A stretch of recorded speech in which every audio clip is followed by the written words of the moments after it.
रचनात्मक मन क्या है? ओह, आप कितना बड़ा उत्तर चाहती हैं? जितना बड़ा आप चाहें।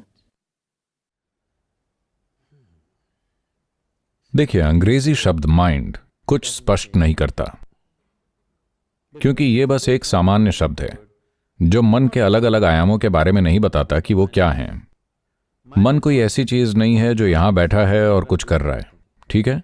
असल में मन जैसी कोई चीज नहीं होती। योग संस्कृति में कोई मन नहीं होता। एक भौतिक शरीर है, एक मानसिक शरीर है। क्योंकि जिसे आप अभी मन कह रहे हैं वो मेमोरी और बुद्धिमत्ता का एक खास मेल है। आपके शरीर में मेमोरी है, और इतनी मेमोरी है जितनी आप कल्पना भी नहीं कर सकते। अगर मुझे आपसे फिर पूछना पड़े तो ठीक है, मैं आपको चुन रहा हूं, ठीक है? आपको यकीनन याद नहीं होगा कि आपकी पर दादी कैसी दिखती थी, लेकिन उनकी नाक अभी आपके चेहरे पर बैठी हुई है। हाँ, आपको सचेतन रूप से कुछ भी याद नहीं है, लेकिन आपके शरीर को 100% याद है। आपकी 10 पीढ़ी पहले की दादी कैसी थीं, आपके शरीर को अभी भी याद है। 10 लाख साल पहले आपके पूर्वज कैसे थे, आपके शरीर को अभी भी याद है ना? यह भूला नहीं है और न ही यह भूलने वाला है। आपका मन इस तरह की मेमोरी रखने में सक्षम नहीं है। आपके शरीर में आपके तथाकथित दिमाग से खरब गुना ज्यादा मेमोरी है। दिमाग और बौद्धिक प्रक्रिया की ओर इतना महत्व दिया जाना एक यूरोपीय समस्या है। उन्होंने विचारों को बहुत अधिक महत्व दिया है। ऐसा इसीलिए हुआ क्योंकि वो एक ऐसे समाज में रहते थे जहां धर्म के नाम पर कई पाबंदियां थीं, जहां आप एक किताब में लिखी बातों से अलग कुछ भी नहीं सोच सकते थे, वरना आप मार दिए जाएंगे। वो लंबे समय तक ऐसे ही रहे। इस वजह से जब उन्हें सोचने की थोड़ी आजादी मिली और वो जिंदा रहे, तो वो अपने विचारों का बहुत ज्यादा जश्न मनाने लगे। आइए विचार के संदर्भ को समझें। आप केवल उसी जानकारी को सोच सकते हैं जो आपने इकट्ठा कर रखी है। इसका मतलब है आप कभी कुछ नया नहीं सोच सकते। आप इसे रिसाइकल कर सकते हैं, आप इसे फिर से बना सकते हैं, इसके क्रम में परिवर्तन और मिश्रण कर सकते हैं, लेकिन आप कुछ बिल्कुल नया नहीं सोच सकते। यह विचार की प्रकृति में है ही नहीं कि वो कुछ नया पैदा कर सके। ये केवल पुराने को ही रिसाइकल कर सकता है। यानी कि अगर आप खुद को अपनी विचार प्रक्रिया को समर्पित करते हैं, अगर आप अपनी विचार प्रक्रिया को संजोते हैं, तो आप ये पक्का कर रहे हैं कि आपके जीवन में कुछ भी नया घटित ना हो। तो इस तरह विचार का जश्न मनाने की जरूरत नहीं है। इसीलिए इस संस्कृति में विचार को कभी इतना महत्व नहीं दिया गया। आप जो सोचते हैं वो आपके मन का नाटक है। हम उसे ज्यादा महत्व नहीं देते क्योंकि ये आपका नाटक है। आपका नाटक आपके लिए महत्वपूर्ण है, किसी और का नाटक उनके लिए महत्वपूर्ण है। हर कोई सोचता है उसका नाटक इस ब्रह्मांड में सबसे महत्वपूर्ण नाटक है।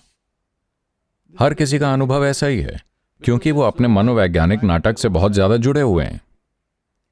इस मनोवैज्ञानिक नाटक से आपके जीवन की प्रकृति तय नहीं होनी चाहिए, क्योंकि यह एक छोटी सी घटना है। जीवन प्रक्रिया की तुलना में जीवन कहीं अधिक गहरी बुद्धिमत्ता है आपकी बुद्धि की तुलना में। हम देख सकते हैं योग प्रणाली मन को 16 भागों में बांट कर देखती है। उन 16 भागों को और भी बांटा गया है और उन्हें 84,000 भागों में रखा गया है। लेकिन अब अगर मैं 84,000 की बात करूं तो पहले ही एक ग्रुप है जो मना कर रहा है, तो मैं 4 की बात करूंगा। मैं 80 हटा रहा हूं, ठीक है? मैं न्याय कर रहा हूं। केवल 4 बुनियादी हिस्से। पहली है बुद्धि, जो कि आधुनिक दुनिया में, आज की दुनिया में हम बुद्धि को अनावश्यक रूप से बहुत ज्यादा महत्व दे रहे हैं और इसके लिए हम बहुत बड़ी कीमत चुकाएंगे।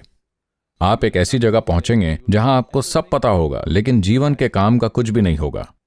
सच में आज आप बच्चों के साथ ऐसा होते हुए देखते हैं। पहली बार इस पीढ़ी में आप 10, 11, 12 साल के बच्चों को देखेंगे, वो बोर हो रहे हैं।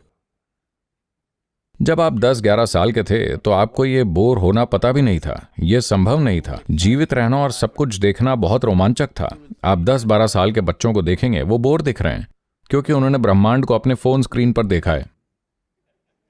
वो सब जानते हैं। और खासकर पश्चिमी देशों में आप 8-10 की उम्र में ऐसा होते देखेंगे, वो वाकई ऊब चुके हैं। आप स्कूल बसों में देखेंगे, वो सब ऐसे बैठे होते हैं, ऊब चुके हैं। क्योंकि जब तक आप 12 के होते हैं आपका एक लव अफेयर हो चुका होता है, आप जानते हैं ब्रेकअप क्या है, आप जानते हैं इन सब से कैसे उबरना है, आपने शराब चख ली है, आपने ये भी देखा है, शायद आप हर तरह की शारीरिक चीजें भी कर चुके हैं और आप ब्रह्मांड को जानते हैं। अब क्या, जब तक आप 15 के होते हैं तो उनमें से कईयों के लिए जीने का वाकई कोई मकसद नहीं रह जाता। आपको हैरान नहीं होना चाहिए अगर ये संस्कृति जारी रहती है। मैं ये कोई भविष्यवाणी नहीं कर रहा हूं, ये कुछ ऐसा है जो मैं होते हुए देख रहा हूं। अगले 50 या 100 सालों में अगर 25 से 50%